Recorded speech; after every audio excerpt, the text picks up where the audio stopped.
Quality jobs for our growing number of science and engineering graduates has become a critical issue, particularly in developing countries. Where can you draw a lesson to figure out the means of creating job has become a research issue for us. Policymakers, development planners, academics, bureaucrats are puzzling with the challenge of leveraging growing number of science and engineering graduates to create new wealth and driving economic growth.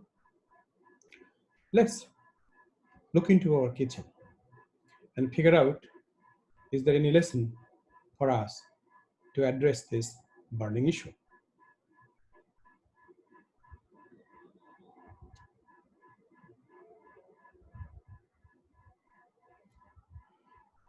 In all our kitchens, particularly in cities, we have one common utensil or equipment, that is microwave oven. This microwave oven has become an indispensable device for us to warm up our food, even some cases cook food, even to make a cup of tea. But its journey started long ago. Just after the Second World War, an engineer at Raytheon, an American company, was experimenting with microwave radiation to build better radar. And accidentally he found that his candy in the pocket started melting. Then they kept investigating it and they figured out microwave energy could be used to warm up food. And that led to the innovation of microwave oven. Its initial name was Radar Range. So in 1947, Raytheon released this product, but it was a primitive product, like many other great ideas. It was 5 feet 11 inch tall, and it was weighing 750 pounds. And its price was staggering. At that time, it was $5,000, and in today's dollar, it is as high as $57,000. But by charging so much money for this product, Raytheon was not making profit.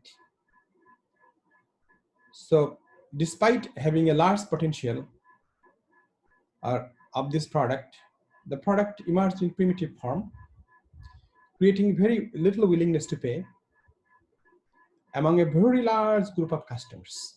Sorry, among a very small group of customers.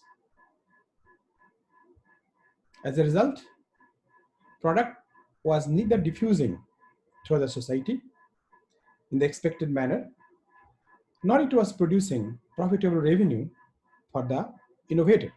That means Raytheon. And the product required significant amount of labor to manufacture, to install, and to repair. So it had been a blessing for developing countries because it was a very labor-intensive product. But not many people are willing to buy this labor-intensive product. As a result, the product was not a success story. Then Japanese looked into it. Japanese took the license of it. And they kept doing research on that. And through the research, they figured out technology of developing very small microwave tube. And the development of that very small microwave tube led to the rapid reduction of the cost of producing the microwave oven, a rapid reduction of the weight, rapid reduction of the also labor in producing that microwave oven. Over the last 70 years or so, its weight has decreased as much as 96%. So through the science and technology progression, Japanese turned this initial great idea into a commercial success story. And that created jobs for their science and engineering graduates. Now, what are the basic means of leveraging technology in creating new wealth and jobs? There are basically 7 different means. First one is the operation and consumption. That means we buy a product, we use it. Second is replication of the product. We make copies of that. Third is improving the production process of producing the product. And fourth, very important one, that is to redesign the product so that its quality goes up and costs come down. Then eventually innovating new ones. And in order to support 4 and 5, we need to keep advancing technologies, fusing technologies for supporting the design and innovation. And we go further of pursuing scientific discoveries for technology inventions, so it opens new path. Now what happens over the decades or over the centuries?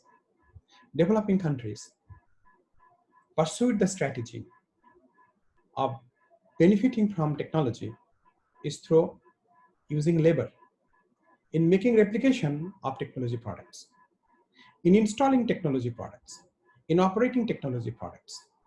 On the other hand, Japan, Western Europe, and USA looked into the opportunity of conducting science and technology research for advancing technologies to support redesign of products, making them better as well as cheaper, improving the underlying production process through technology advancement so that quality improves further and cost reduces further. So those countries' strategy is to engage science and engineering graduates to undertake research for producing the flow of knowledge, to support the flow of ideas, of keep redesigning their products so that they increasingly become better and cheaper, diffuse far deeper in the market, produces increasing revenue at higher profit. And that is the reason there is a very high demand of science and engineering graduates. And that is the reason there are high number of quality, high paying jobs for science and engineering graduates in those countries. On the other hand, Bangladesh, India, and many other developing countries have taken the strategy of benefiting from technology through replication, through installation, through operation, and through repairing. And that is the reason hardly we do have quality jobs for science and engineering graduates. And that is the reason we cannot keep expanding the job opportunities for our growing number of science and engineering graduates. For developing countries, it is a great opportunity and also challenge. Opportunity is that they are having growing number of science and engineering graduates. The challenge is to engage them in doing research, in pursuing the development for advancing technologies to support the redesign of the products, whatever they have been producing now, and the processes of producing, so that quality of their economic outputs keeps going up and cost keeps falling.